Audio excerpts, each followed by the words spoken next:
بسم الله الرحمن الرحيم اتل ما أوحي إليك من الكتاب وأقم الصلاة إن الصلاة تنهى عن الفحشاء والمنكر ولذكر الله أكبر والله يعلم ما تصنعون صدق الله العظيم. اللهم صل على سيدنا ومولانا محمد وعلى آل سيدنا ومولانا محمد أفضل صلواتك على المعلومات. عالم اللہ کے فضل اور اس کی توفیق سے 21ویں پارے کے اہم مضامین پڑھ رہی ہیں. 21ویں پارے کا آغاز پہلی آیت کے اندر اللہ تبارک و تعالی نے نماز کی خاصیت کا اور نماز کی اہمیت کا ذکر فرمایا کہ ان الصلاۃ تنہی عن الفحشاء والمنکر، بے شک نماز فحش کاموں سے اور منکر کاموں سے روکتی ہے. قرآن پاک کے اندر فحشاء اور منکر یہ دو اصطلاحات استعمال ہوتی ہیں، یعنی برائی کے لیے فحش کا لفظ بھی استعمال ہوا ہے اور منکر کی. فحش ایسے گناہ کو کہتے ہیں کہ جس کے برا ہونے پر تمام انسان متفق ہوں، چاہے مسلمان ہوں یا غیر مسلم ہوں. مثال کے طور پہ قتل کرنا ہے. قتل کرنا جس طرح مسلمانوں کے نزدیک برا ہے، اسی طرح کافروں کے نزدیک بھی برا ہے، اس کو فحش کہا جائے گا. اور منکر اس گناہ کو کہتے ہیں کہ جس پر اہل اسلام متفق ہوں. قرآن پاک نے جس چیز کو بھی منکر کہا، گناہ کہا اور مسلمانوں کو تعلیم دی، تو جس پر اہل شریعت متفق ہوں وہ منکر کہلائے گا، اور جس پر مسلمان اور غیر مسلم سارے کے سارے طبعاً اس کو برا سمجھتے ہوں. ساری کی ساری ملتیں اور سارے کے سارے مذاہب والے قتل کو طبعاً برا سمجھتے ہیں کہ قتل نہیں ہونا چاہیے. زنا کو بھی سارے کے سارے برا سمجھتے. یہ اور بات ہے کہ مسلمانوں کے معاشرے کے اندر بھی زنا ہو رہا ہے، ہر جگہ ہو رہا ہے، لیکن طبعاً ہر بندہ برا سمجھتا ہے. کوئی نہیں چاہتا کہ ہمارے گھر میں ہماری بہنیں، ہماری بیٹیاں، ان کی عزتیں غیر محفوظ ہوں. یہ ساری کی ساری چیزیں فحش کاموں میں آئیں گی. اللہ تبارک و تعالیٰ فرماتے ہیں کہ نماز کی خاصیت یہ ہے کہ نماز فحش کاموں سے بھی روکتی ہے اور منکرات سے بھی روکتی ہے.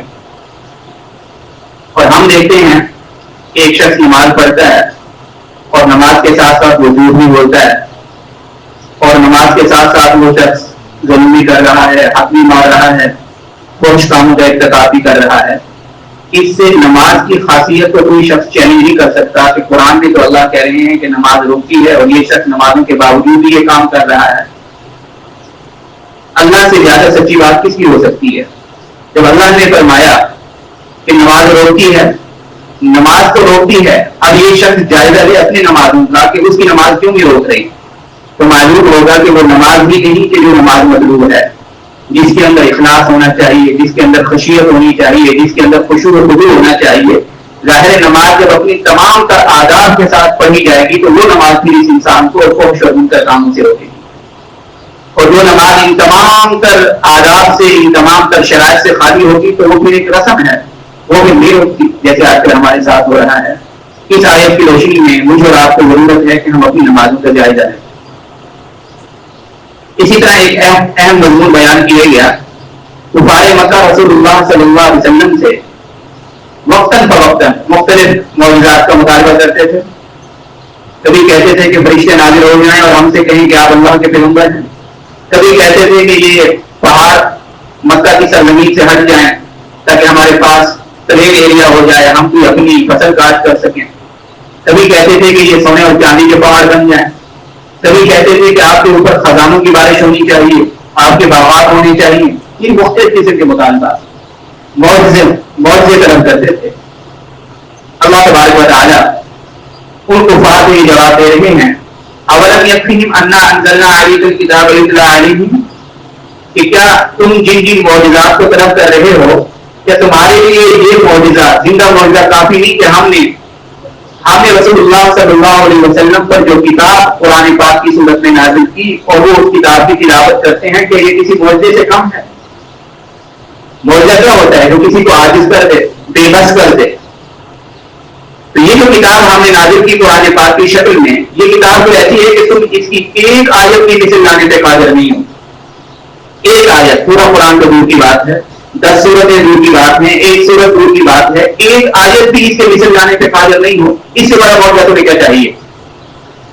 اس سے بڑا معجزہ کوئی نہیں ہے. اللہ تبارک و تعالیٰ فرمائے اولم یکفیہم انا انزلنا علیک الکتاب یتلی علیہم، کہ رسول اللہ صلی اللہ علیہ وسلم کو جتنے بھی معجزات دیے گئے، چاہے وہ شق قمر کی صورت میں ہو، چاند 2 ٹکڑے ہو گیا، ابو جہل کی امی کے اندر کنکر تھے جنہوں نے کلمہ پڑھا لا الہ الا اللہ محمد رسول اللہ، اور رسول اللہ صلی اللہ علیہ وسلم کے پاس درخت چل کے آئے، آپ علیہ الصلوۃ والسلام گزر رہے کہ درخت سلام کر رہے ہیں اور درخت کلمہ پڑھ رہے ہیں. رسول اللہ صلی اللہ علیہ وسلم کی برکت سے تھوڑے سے بندوں کا کھانا پوری جماعت کو کافی ہو جائے. آپ علیہ الصلوۃ والسلام کے لعاب دہن ڈالنے سے ایک وہ کنواں کہ جس کا پانی انتہائی قسم کا نمکین اور کھارا قسم کا پانی تھا اور وہ میٹھا ہو جاتا ہے. یہاں تک کہ رسول اللہ صلی اللہ علیہ وسلم کے شب معراج پہ جانا، یہ سارے کے سارے معجزات اپنی جگہ پہ ہیں، لیکن اللہ فرما رہے ہیں کہ سب سے بڑا معجزہ یہ قرآن ہے، سب سے بڑا معجزہ. اور یہ قرآن ایسا معجزہ ہے کہ باقی جتنے بھی معجزے ہیں رسول اللہ صلی اللہ علیہ وسلم کی، ان معجزات کا مشاہدہ صحابہ کرام نے اپنی آنکھوں سے کیا، ہم نہیں کر سکے، لیکن یہ قرآن ایک ایسا معجزہ ہے کہ جس کا مشاہدہ میں آپ ہی کر رہے ہیں.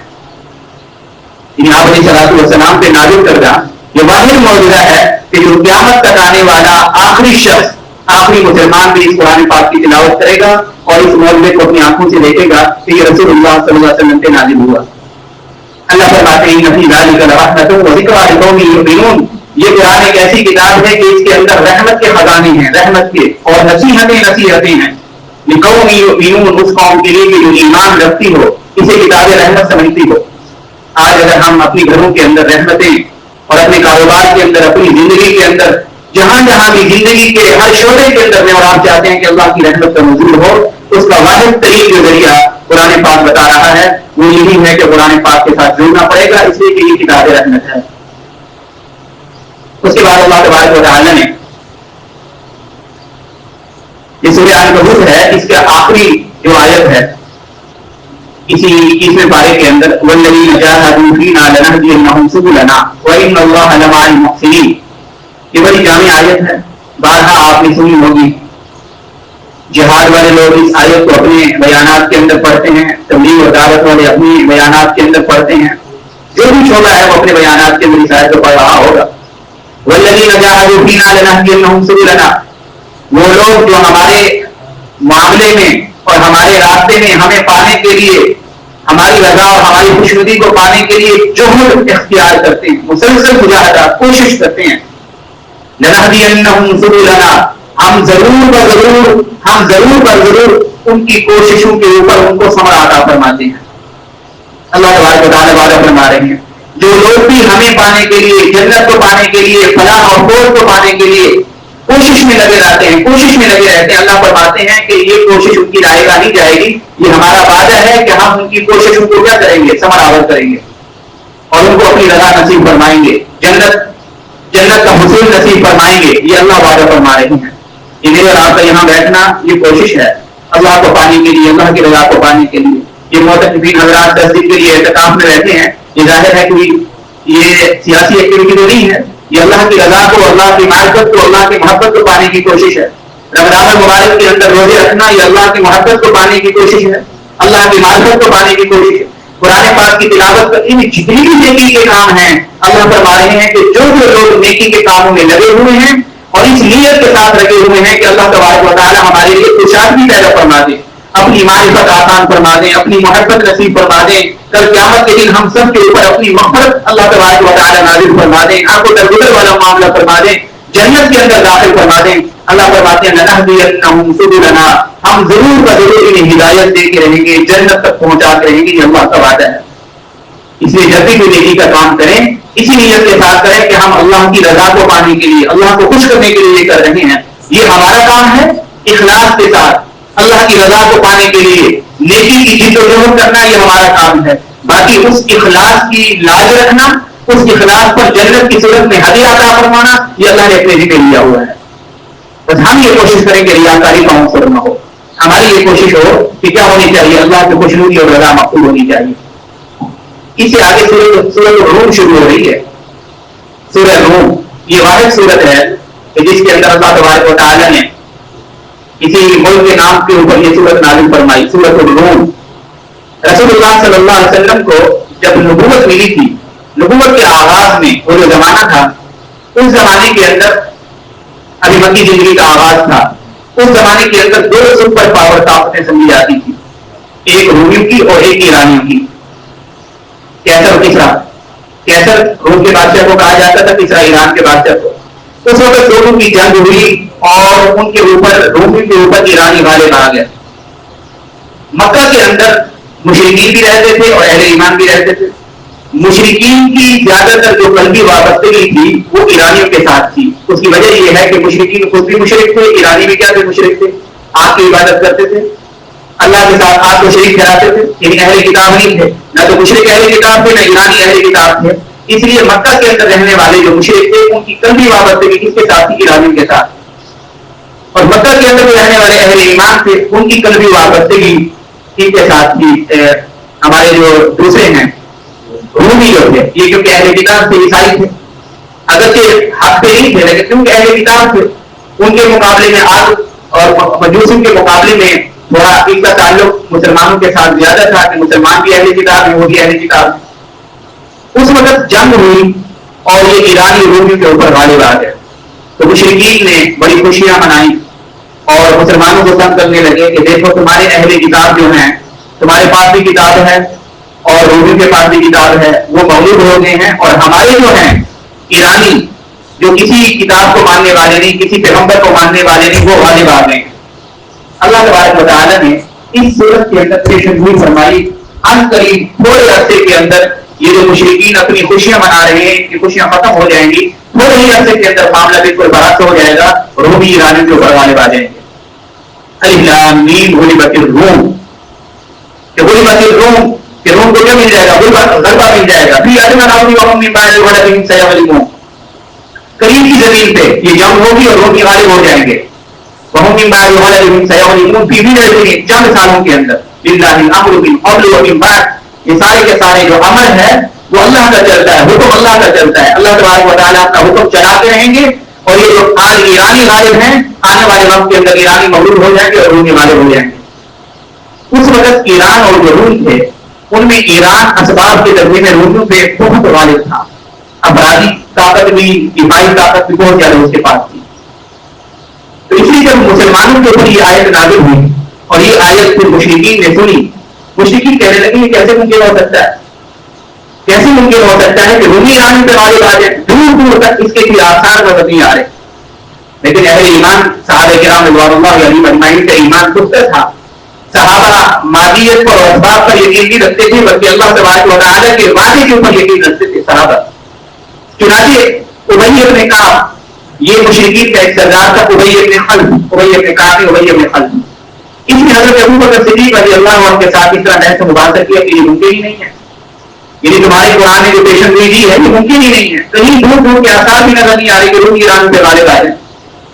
حضرت صدیق اکبر رضی اللہ عنہ نے اس کے ساتھ شرط لگا دی کہ اگر 9 سال کے اندر اگر یہ رومی ایرانی کے اوپر غالب آ گئے تو تم مجھے 100 اونٹ دو گے, اس لیے کہ ہماری قرآن کی بات سچی ہوگی. اگر غالب نہ آئے تو میں تمہیں 100 اونٹ دوں گا. دو طرفہ شرط یہ اس وقت ابھی تک حرام نہیں ہوئی تھی, کیونکہ یہ جوڑے کی ایک صورت ہے, یہ بات کے اندر جو ہے یہ شرط حرام کر دی گئی. اس وقت یہ شرط حرام نہیں تھی. یہ بات ذہن میں رکھیے, 2 طرفہ شرط لگانا یہ جوا ہے, جوڑے کے حکم میں ہے اور جوا تو حرام ہو چکا ہے. چنانچہ ابھی حکم نازل نہیں ہوا, 2 میں شرط لگا دی. 9 سال ابھی مکمل نہیں ہوئے کہ 7 سال ہوئے تھے جس وقت رسول اللہ صلی اللہ علیہ وسلم اپنے صحابہ کو لے کر بدر کے مقام پہ گئے ہوئے تھے, بدر کے لیے. اور اس وقت اللہ تبارک و تعالیٰ نے بدر کے اندر غلبہ عطا فرمایا صحابہ کو, اور صحابہ کی خوشی قابل جدید تھی. رسول اللہ صلی اللہ علیہ وسلم سجدہ شکر بجا رہے تھے. این اسی وقت جس وقت غزوہ بدر کے اندر مسلمانوں کو غلبہ ملا اور فتح ملی, این اسی وقت یہ خوشی کا پیغام بھی ملا کہ رومی ایرانی کے اوپر غالب آ گئے. دوسری خوشی مسلمانوں کو ملی کہ قرآن پاک کی یہ آیت بھی سچی ثابت ہو گئی. صحابہ کرام خوش ہوئے. اور اس وقت ابی بن خلف جس نے یہ شرط لگائی تھی وہ جہنم واصل ہو چکا تھا, مر چکا تھا. تو حضرت صدیق اکبر رضی اللہ عنہ نے اس کے بیٹوں سے کہا کہ تمہارے باپ نے شرط لگائی تھی کہ میں تمہیں 100 اونٹ ملیں گے اگر تمہاری بات سچی ہوئی. تو ابی بن خلف کے بیٹوں نے بغیر کسی تعامل کے اور بغیر کسی کیل و کال کے 100 اونٹ حضرت سیدنا صدیق اکبر کے حوالے کر دیے. اسے ایک بات معلوم ہوتی ہے کہ کافر بھی جس بات کا وعدہ کر لیتے تھے, اس وقت کے کافر جس بات کا وعدہ کر لیتے تھے وعدے کو پورا کرتے تھے. آج ہم مسلمان بھی کئی مرتبہ وعدے کے اندر ہیرا پھیری کر جاتے ہیں. انہوں نے کسی قسم کی کوئی کیل و کال نہیں کی, 100 اونٹ سیدنا صدیق اکبر کے حوالے کر دیے. اب حضرت ابوبکر صدیق رضی اللہ عنہ جب یہ 100 اونٹ لے کر آئے رسول اللہ صلی اللہ علیہ وسلم کی خدمت میں اور بتایا کہ یہ وہ 100 اونٹ ہیں جو ہمارے شرط کے تھے, تو آپ علیہ الصلوۃ والسلام نے فرمایا کہ ایسے بھی کہ اب تو حکم نازل ہو چکا ہے کہ جوا حرام ہو چکا ہے اور یہ 2 طرفہ شرط یہ کیونکہ جوئے کے اندر آتی ہے, لہٰذا یہ اونٹ تم اپنے استعمال میں نہیں لا سکتے, تم صدقہ کر دو.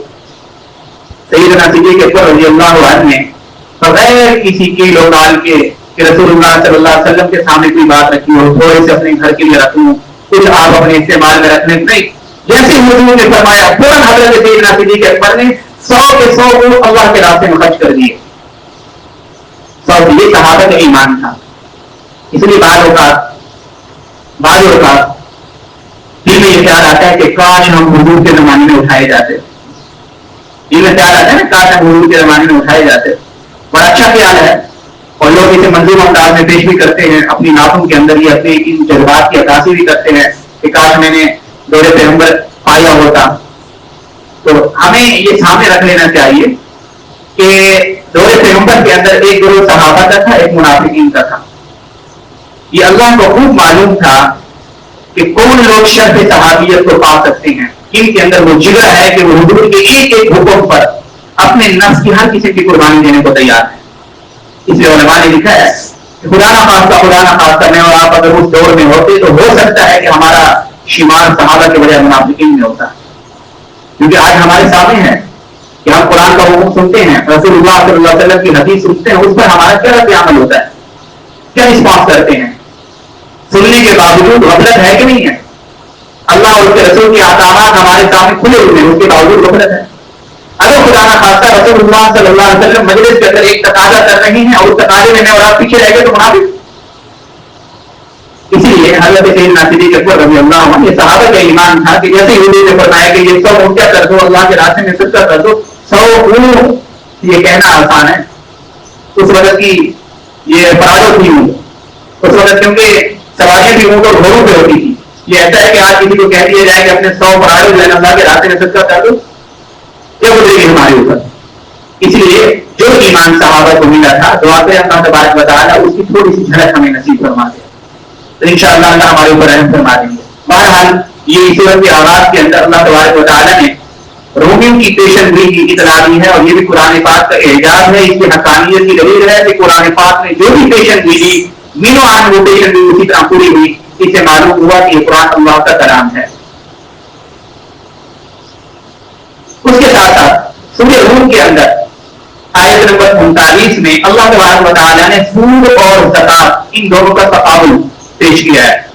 سود اور زکات کا فرمایا کہ وہاں آتی تم یہ ربا لیربو فی اموال الناس, تم جو رقم سود کی دیتے ہو لوگوں کو دیتے ہو تاکہ اس وجہ سے کہ مال کے اندر بڑھوتری ہو جائے, بلا یربو عند اللہ, بظاہر تمہیں سود کی وجہ سے مال کے اندر بڑھوتری نظر آئے گی, لیکن عند اللہ, اللہ کے نزدیک تو تمہارا مال بڑھ نہیں رہا, کم ہو رہا ہے. وما آتیتم من زکات, اور جو تم زکات دیتے ہو اللہ کی رضا کے لیے, بظاہر زکات کے اندر مال تمہارا کم ہوتا دکھائی دیتا ہے, اللہ کے ہاں وہ مال کم نہیں ہو رہا ہوتا, بڑھ رہا ہوتا ہے. فاولئک هم المضعفون, اے ایمان والو سن لو کہ تم جو مال زکات ادا کرتے ہو تو زکات کے اندر دیا ہوا مال تم کم نہیں کر رہے بلکہ حقیقت میں تم اپنے مال کو بڑھا رہے ہو. یہ اللہ فرما رہے ہیں. جب اللہ کا حکم سامنے آ جائے, اگر ہماری آنکھ کا مشاہدہ اللہ کی بتائی اس حقیقت کے برعکس نظر آ رہا ہو تو ہم اپنی آنکھ کو جھٹلائیں گے, اللہ کی بتائی ہوئی حقیقت کو نہیں جھٹلا سکتے. اور اگر آپ تھوڑی سی گہرائی کے ساتھ دیکھیں بھی صحیح, سود کے اندر دیا ہوا مال بڑھتا نہیں ہے. اس کی مثال ایسی ہے کہ جسم کے کسی حصے پر اگر ورم ہو جائے، مجھے یہ بتائیے کہ جس حصے پر ورم ہو رہا ہے وہ حصہ صحت مند ہو رہا ہے یا بیمار ہو رہا ہے؟ بیمار ہو رہا ہے. بظاہر تو وہ اس کا ہجوم بڑھ رہا ہے اس حصے کا، لیکن کوئی بندہ بھی سمجھدار بندہ یہ نہیں کہتا کہ ماشاء اللہ آپ کی بات بڑی صحت مند ہو گئی ہے. کوئی مریض ہی نہیں کہتا کہ میری بات صحت مند ہو گئی ہے جہاں اسے ورم ہوا ہے. وہ کہتا نہیں بس دعا کریں اس صحت سے تو وہی اچھی ہے کہ پہلے کی طرح میں سماج ہو جاؤں. یہ بیماری ہے. تم نہیں جانتے کہ اس کا انجام کیا ہوگا. یہ جو سود ہے اس کی مثال ورم کی طرح ہے. جس طرح ورم زدہ شخصیت مند نہیں کہلا سکتا، اسی طرح سود زدہ شخص دولت مند نہیں کہلا سکتا. یہ قرآن کا وعدہ ہے اور یہ قرآن نے یہ حق بیان کیا ہے کہ سود سے اس آدمی کی نیندیں حرام ہو جاتی ہیں، اس آدمی کے اندر سے صبر کا جذبہ ختم، شکر کا جذبہ ختم، اس کے اندر سے ہمدردی ختم ہو جاتی ہے، انسانیت ختم ہو جاتی ہے، اس کا خون انتہائی خشک ہو جاتا ہے، وہ اپنے بھائی کا بھی مفاد نہیں برداشت کر سکتا ہے. اور پھر سارا دن رات وہ 19-20 کے چکر میں ہوتا ہے، 19-20 کے چکر میں. پھر یہ جتنا سود بڑھا چڑھا کر لے رہا ہے، اللہ تبارک و تعالیٰ اس سے کئی گنا بڑھا چڑھا کر اس کی بیماری کے اوپر خرچ کروا رہے ہیں. عدالتوں میں خرچ کروا رہے ہیں، نیب کے اندر خرچ کروا رہے ہیں، تھانے کچہری کے اندر خرچ ہو رہا ہے، حدود قانون میں خرچ ہو رہا ہے، لاجانی قانون میں خرچ ہو رہا ہے، فحاشی کے قانون میں خرچ ہو رہا ہے. چوری ہو جائے گی، ڈکیتی لگ جائے گی، کہیں نہ کہیں یہ پیسہ نکل رہا ہوگا. سکون بھی برباد، پیسہ بھی برباد ہو. اور پھر آخرت کے اندر تو کوئی حصہ ہی نہیں ہے. آخرت کے اندر نقصان کیا ہے؟ رسول اللہ صلی اللہ علیہ وسلم نے ارشاد فرمایا، حضرت ابو ہریرہ رضی اللہ تعالیٰ عنہ راوی ہیں، ابن ماجہ کی حدیث ہے کہ آپ علیہ السلام نے ارشاد فرمایا کہ شب معراج میں جب مجھے سیر کرائی گئی آسمانی کی تو میرا غرور ایک ایسی جماعت کے ساتھ ہوا کہ جن کے پیٹ کمروں کی طرح پھیل چکے تھے. جس طرح یہ ایک ہال کا ہجوم ہے نا، ایک ہال کا، اس طرح ان کے پیٹوں کا ہجوم تھا. اور ان پیٹوں کے اندر سانپ اور بچھو باہر سے واضح طور پر نظر آ رہے تھے. میں بڑا گھبرا گیا، پریشان ہو گیا. میں نے پوچھا جبریل علیہ السلام سے کہ اے جبریل بتاؤ یہ کون لوگ ہیں؟ تو جبریل علیہ السلام نے کہا یہ آپ کی امت کے وہ لوگ ہیں جو سودی معاملات کرتے ہیں. یہ نہیں کہا کہ سود کھاتے ہیں، سودی معاملات کرتے ہیں. صرف کھانے والا نہیں، اس کے اندر گواہ بننے والا، سودی معاملے کو لکھنے والا، جتنے بھی لوگ اس معاملے کے اندر شریک ہیں سب کے ساتھ یہ حشر ہوگا کہ کل قیامت کے دن ان کے پیٹ کمروں کی طرح بڑھ جائیں گے اور ان کے اندر سانپ اور بچھو ہوں گے. اور دنیا کے اندر بھی اللہ اور اس کے رسول کے ساتھ اعلان جنگ ہے سودیوں کی. اس لیے سود کے بارے میں کبھی دل کے اندر کوئی ایسا وسوسہ نہیں آنا چاہیے کہ آج کا جو ہمارا نظام معیشت ہے سود کے بغیر نہیں ہو سکتا. علماء کو بیٹھ کر ایسا حل نکالنا چاہیے کہ یہ جو آج کا انٹرسٹ ہے یہ سود نہ کہلائے، یہ اس کو کسی اور کھاتے میں ڈال دینا چاہیے. یہ سارے شیطان کے بس سود ہے. شراب ہے، اس کا نام آپ یہ بھی رکھ دیں، شراب ہوگی. ٹائٹل تبدیل کرنے سے شراب کے دور میں ختم نہیں ہوتی، اللہ کے نزدیک وہ پھر بھی حرام ہے. اس لیے فرمایا کہ اللہ تبارک و تعالیٰ حقیقت بیان فرما رہی ہے کہ نظام زکات اور نظام زکات، نظام سود اور نظام زکات، یہ دونوں آپس میں ایک دوسرے کے اپوزٹ ہیں. زکات میں بظاہر تمہیں کم ہوتا نظر آتا ہے، لیکن اللہ کے نزدیک وہ تمہارا مال بڑھ رہا ہے کہ تم نے لاکھ میں سے 2.5% دیا، 2,500 دیا. اللہ تبارک و تعالیٰ پتہ نہیں کتنے 2,500 تمہارے مال کے اندر بڑھوتری فرما دیں گے، کتنی آزمائشوں سے تمہیں محفوظ فرما دیں گے. پھر کل قیامت کے دن 2,500 پر تمہیں کتنا اجر ملے گا تم سوچ نہیں سکتے. اس لیے اے لوگوں یہ تم اپنا مال بڑھا رہے ہو، یہ تو احسان نہیں کر رہے اللہ کے رسول پر، دین کے اوپر، بلکہ اپنے اوپر احسان کر رہے ہو کہ زکات دے کر اپنا مال کئی گنا بڑھا رہے ہو. اللہ تبارک و تعالیٰ ہمیں یہ یقین نصیب فرما دے. اس کے بعد اللہ تبارک و تعالیٰ نے ایک اور اہم مضمون بیان فرمایا سورہ روم کے اندر کہ وَكَانَ حَقًّا عَلَيْنَا نَصْرُ الْمُؤْمِنِينَ، کہ یہ جو ایمان والے ہیں، ایمان والوں کی مدد و نصرت یہ ہمارے ذمے ہے. ہمارے ذمے ہے کہ ہم ایمان والوں کے اوپر مدد اور نصرت نازل فرمائیں، ایمان والوں کو غلبہ عطا فرمائیں. یہ اللہ فرما رہے ہیں یہ ہمارے ذمے ہے. اس آیت کی روشنی میں آج ہم دیکھیں کہ ہم ایمان والے کہاں ٹھہرے ہیں. اللہ فرما رہے ہیں کہ ایمان والوں کو غالب کرنا، ایمان والوں کی مدد و نصرت اور ایمان والوں کو فتح دینا یہ ہمارے ذمے ہے. ہم دے کر رہیں گے لیکن ہمیں تو نہیں مل رہی. ہم ایمان والے ہیں کہ نہیں ہیں؟ کس جگہ پہ ہم کھڑے ہیں اور ہم یہ فیصلہ کریں کہ آج ہم غالب ہیں؟ کہیں بھی ہمیں غلبہ نظر نہیں آتا. ہر جگہ اپنی مظلومیت، اپنی بے کسی اور مظلومیت اور مغلوبیت نظر آتی ہے کہ کافر آج ہمارے اوپر غالب ہے. اور اللہ قرآن میں یہ فرما رہے ہیں کہ ہم ایمان والوں کو غلبہ دیں گے. اور اللہ کی باتیں جھوٹی نہیں ہو سکتی. کسی قسم کا شک کرنا اللہ کی بات کے اندر وہ بھی کفر کے یعنی کفر کے اندر لے کر جانے والا ہے، بندے کا ایمان محفوظ نہیں رہتا. تو علماء نے لکھا ہے کہ اس آیت کو پڑھنے کے بعد ہر وقت اہل ایمان کو اپنا جائزہ لینا چاہیے. دو صورتیں ہوں گی، یا تو اہل ایمان کے اندر کافروں کی عادتیں آ چکی ہوں گی جس کی وجہ سے اللہ تبارک و تعالیٰ نے یہ مدد نصرت کا وعدہ واپس لے لیا ہوگا. کافروں کی حسرت کا مطلب کہ اللہ نے اہل کتاب کی، یہودیوں کی، منافقین کی، مشرکین کی جو خصلتیں قرآن مجید کے اندر بیان فرمائیں کہ منافقوں کی یہ خصلت ہے کہ وہ وعدہ شکنی کرتے ہیں، اپنے وعدے کو پورا نہیں کرتے، دین کے ساتھ مخلص نہیں ہیں، نمازوں کے اندر اخلاص نہیں ہوتا، جب نمازوں کے لیے کھڑے ہوتے ہیں تو غفلت کے ساتھ کھڑے ہوتے ہیں. یہ ساری کی ساری خصلتیں کسی بیان کی گئی منافقین کی. یہودیوں کی خصلتیں بیان کی گئی کہ قرآن اپنی کتاب کے اندر تحریف کرتے ہیں، جو حکم اپنی خواہش کے مطابق نظر آتا ہے اسے لے لیتے ہیں، اور جو حکم ان کی خواہش کے موافق نہیں ہوتا اس کو چھوڑ دیتے ہیں. اللہ کی نازل کردہ کتاب کے بعد احکام کو تو لے لیتے ہیں، بعد کو چھوڑ دیتے ہیں. وعدہ شکنی کرنے والے ہیں، لوگوں کا حق مارنے والے ہیں، ظلم اور زیادتی کرنے والے ہیں، انبیاء علیہ السلام کی تکذیب کرنے والے ہیں. علماء نے لکھا ہے کہ یہ آیت تو اپنی جگہ پہ سچی ہے. اگر ہم اہل ایمان ہونے کے باوجود آج اگر ہم غالب نہیں ہیں تو دو باتوں میں ایک بات ہوگی، یا تو یہ ہے کہ کافروں کی جو خصلتیں اللہ نے قرآن و حدیث کے اندر اللہ کے رسول نے بیان کی، یا تو وہ ہم مسلمان معاشرے کے اندر آ چکی ہوں گی، یا پھر ہماری اہل ایمان کی جو خوبیاں قرآن مجید نے بیان کی اور قرآن پاک نے کامیابی کے جو اصول بیان فرمائے وہ کافروں میں جا چکے ہوں گے.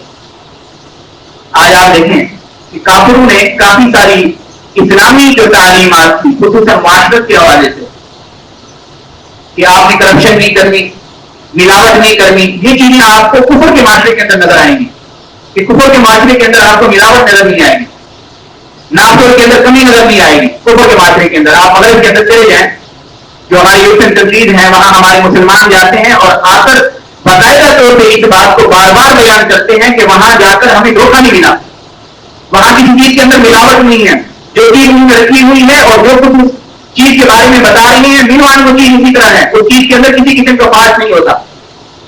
آپ نے اگر کسی سے رہنمائی نہیں ہے کہ میں نے کہیں جانا ہے تو اگر وہ بندہ فارغ ہے تو کوشش کرے گا کہ آپ کو خود وہاں تک چھوڑ کے آئے، اور اگر وہ اس بندے کے پاس وقت نہیں ہے تو آرام سے کھڑا ہو کے آپ کو مکمل طور پہ گائیڈ کرے گا. یہ ساری کی ساری تعلیمات اور یہ سارے کے سارے اصول قرآن کے لیے ہوئے ہیں، رسول اللہ صلی اللہ علیہ وسلم کی سیرت میں ملتے ہیں. جب کافروں نے ان اصول کو لیا جو اصول قرآن و حدیث کے اندر بیان کیے گئے، ان تعلیمات کو لیا تو اللہ تبارک و تعالیٰ نے انہیں دنیا کے اندر غلبہ دے دیا. اب عقیدہ ان کے پاس نہیں ہے جس کی وجہ سے وہ آپس میں مار کھا جائیں گے. ہمارے پاس عقیدہ تو ہے لیکن اس کے علاوہ جو بنیادی تعلیمات اور اصول تھے جن کو آج ہم نے چھوڑ دیا. آج ہمارے مسلمان معاشرے کے اندر جس قدر خیانت ہے، جس قدر کرپشن ہے، جس قدر بددیانتی ہے، جس قدر ناپتول کے اندر کمی اور چیزوں کے اندر ملاوٹ، الامان والحقیق. یعنی آج خود شرم آتی ہے کہ مسلمان سودا دیتے ہوئے مسلمان نظر نہیں آتا. سودا کرتے ہوئے بڑے سے بڑے آپ جمعہ والے کے پاس چلے جائیں گے، رضاکاری ہوگی، نمازوں کے پابند ہوں گے، لیکن ایک ڈیل کر لیں آپ ان کے ساتھ سارا کچھ کھل جائے گا. دینداری ساری کے ساری کھل جائے گی، ایک ڈیل کر لیں پتہ چل جائے گا. اللہ ماشاء اللہ کچھ لوگ ہوتے ہیں الحمدللہ وہ آج بھی اسلامی تعلیمات کو برآمد کر رہے ہوتے ہیں اور اللہ نے پھر ان کو اس حوالے سے مقام بھی دیا ہوتا ہے، عزت بھی دی ہوتی ہے. لیکن اس کے علاوہ بہت سے لوگ ہوتے ہیں معاملات کا دین ہمارے مسلمان معاشرے سے ہوئی ہے. ہمارے پاس عبادات کا دین ہے، نماز روزے کا دین ہے، معاملات کا دین سیدھی باتیں نہیں ہے، بالکل نہیں ہے معاملات کا دین. معاملہ کرتے ہوئے ہم مسلمان نظر نہیں آتے، معاملہ کرتے ہوئے ہمارے اندر سے ہمدردی ختم ہو جاتی ہے، بالکل ختم ہو جاتی ہے. کسی طرح کوشش ہوتی ہے کہ کوئی داؤ لگا دیں، اگلے بندے کو بس کسی طرح ہم ماموں بنا لیں. یہ بڑی مہذب اطلاع ہے، ہمارا اسی طرح کیا جاتا ہے. اللہ تبارک و تعالیٰ حفاظت کرنا ہے. اس کے بعد سورہ لقمان کے اندر اللہ تبارک و تعالیٰ نے حضرت لقمان علیہ السلام کی کچھ وصیتوں کا ذکر فرمایا جو وہ اپنے بیٹے سے کر رہے ہیں. بطور باپ میں اور آپ ان وصیتوں کا مطالعہ کرنے کے بعد دیکھیں کہ ہم اپنی اولاد کے ساتھ کیا معاملہ کر رہے ہیں. حضرت لقمان علیہ السلام یہ اللہ کے پیغمبر نہیں تھے بلکہ بڑے حکیم اور دانا شخص تھے. روایات میں آتا ہے حضرت ابو قتادہ کی روایت ہے، وہ فرماتے ہیں کہ اللہ تبارک و تعالیٰ نے حضرت لقمان علیہ السلام کو اختیار دیا کہ آپ کو نبوت دی جائے یا حکمت دی جائے. نبوت اور حکمت ان دونوں میں سے کیا لینا چاہتے ہیں؟ حضرت لقمان علیہ السلام نے نبوت چھوڑ کر حکمت کو اختیار فرمایا. حکمت سے مراد وہ نہیں ہے جو حکیم اور ڈاکٹر بیٹھی ہے، وہ حکمت مراد نہیں ہے. یہ وہ حکیم نہیں تھے کہ پھکی دیتے تھے، چورن دیتے تھے، کوئی معلوم دیتے تھے، نہیں. حکیم سے مراد بڑے دانا تھے، اللہ کی معرفت حاصل تھی، حکمت اور دانائی کی باتیں. حکیم وہ شخص ہوتا ہے شریعت کی اصطلاح میں، شریعت جس کو حکمت کہتا ہے، صاحب حکمت وہ شخص ہوتا ہے کہ اس کے دل کو بھی اللہ ایسی بینائی عطا فرماتے ہیں جیسی بینائی میری اور آپ کی آنکھ کو حاصل ہے. میں اور آپ صرف آنکھ سے دیکھتے ہیں، صاحب حکمت شخص اپنے دل سے بھی دیکھتا ہے، اور دل کی آنکھ سے وہ چیزیں نظر آتی ہیں جو اس کی آنکھ سے نظر نہیں آتی. اللہ تبارک و تعالی دل کے اندر ایسی نورانیت عطا فرماتی ہے، ایسی روشنی اور نور عطا فرماتے ہیں، یہ شخص صاحب حکمت کہلاتا ہے. کسی نے پوچھا کہ آپ کو جب اللہ نے نبوت اور حکمت دونوں کا اختیار کیا تو آپ نبوت لے لیتے؟ نبوت تو سب سے بڑا فضل ہے، سب سے بڑی نعمت، سب سے بڑی دولت نبوت کی دولت. تو یہاں بھی حضرت لقمان علیہ السلام کی حکمت نظر آتی ہے. جواب کیا دیا؟ فرمایا کہ جب اللہ تبارک و تعالیٰ اختیار دے رہے تھے، اگر بغیر اختیار میں نبوت دے دیتے تو اللہ کا شکر تھا، میں قبول کر لیتا، پھر اللہ تبارک و تعالیٰ خود کافی ہو جاتے اس معاملے کے اندر. لیکن جب اللہ اختیار دے رہے تھے، اب اگر میں نبوت کو لے لیتا تو نبوت بہت بڑی ذمہ داری ہے، حکمت ذمہ داری نہیں ہے. دانائی کی باتیں کرنا، حکمت کی باتیں کرنا یہ بھی منصب تو نہیں ہے، یہ بھی ذمہ داری تو نہیں ہے، لیکن نبوت بہت بڑی ذمہ داری ہے، بہت بڑی ذمہ داری. دن رات ایک کر کے لوگوں کو اللہ کی طرف بلانا، جہنم سے بچانا، پھر لوگوں کی تکلیفوں کو سہنا اور برداشت کرنا، یہ بہت بڑا منصب ہے. تو فرمایا کہ اگر اللہ تبارک و تعالیٰ بغیر اختیار کی نبوت دے دیتے تو لے لیتا میں، پھر اللہ کافی ہو جاتے. لیکن اللہ نے جب اختیار دیا کہ نبوت چاہیے، حکمت چاہیے، اب اس اختیار کے بعد اگر میں نبوت اختیار کر لیتا، نبوت کے منصب کو لے لیتا تو پھر اللہ کافی نہ ہوتے بلکہ یہ منصب میرے گلے پڑ جاتا، میں نے پھر اس کو پورا کرنا ہوتا، یہ میرے لیے مشکل تھا، اس لیے میں نے حکمت کو اختیار کیا.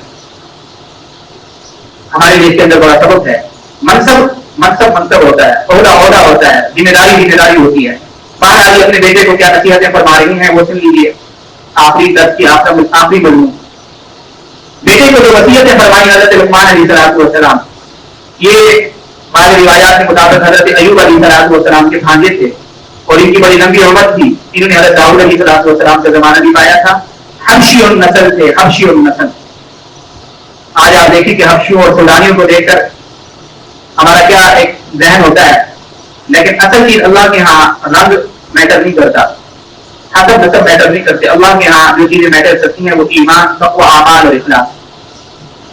اب وہ وصیت فرمائے اپنے بیٹے کو، یا بنی لا تشرک باللہ، پہلی وصیت ہے میرے بیٹے اللہ کے ساتھ کسی کو شریک نہ ٹھہرانا، اس لیے کہ شرک سب سے بڑا گناہ ہے. دوسری وصیت کیا ہے؟ یا بنی انہا ان تک مثقال حبۃ من خردل، اے میرے بیٹے چھوٹا سا بھی کوئی گناہ ہے، چھوٹا سا گناہ اگر وہ رائی کے دانے کے برابر ہی کیوں نہ ہو، چٹانوں کے اندر چھپ کے کیا گیا ہو، پہاڑوں کی اوٹ کے اندر کیا گیا ہو، زیر زمین جا کے کیا گیا ہو، بلندی پہ جا کے کیا گیا ہو، اللہ تبارک و تعالیٰ کل اس چھوٹے سے گناہ کو بھی نام اعمال کے اندر ظاہر کریں گے اور اس کا بھی محاسبہ ہوگا. ان پہلی دونوں وصیت کے اندر اصلاح عقائد کے بارے میں وصیت ہے. اس کے بعد یا انہیں سرا، اے میرے بیٹے نماز قائم کرتے رہنا، امر بالمعروف کرتے رہنا، نہی عن المنکر کرتے رہنا، صبر کرتے رہنا، اس لیے کہ صبر یہ عظیمت والے لوگوں کا کام ہے. یہ ساری کی ساری اصلاح اعمال سے متعلق. ولا تصاحب خدك للناس، لوگوں سے بات کرتے ہوئے منہ مت پھیرانا، خندہ پیشانی سے بات کرنا.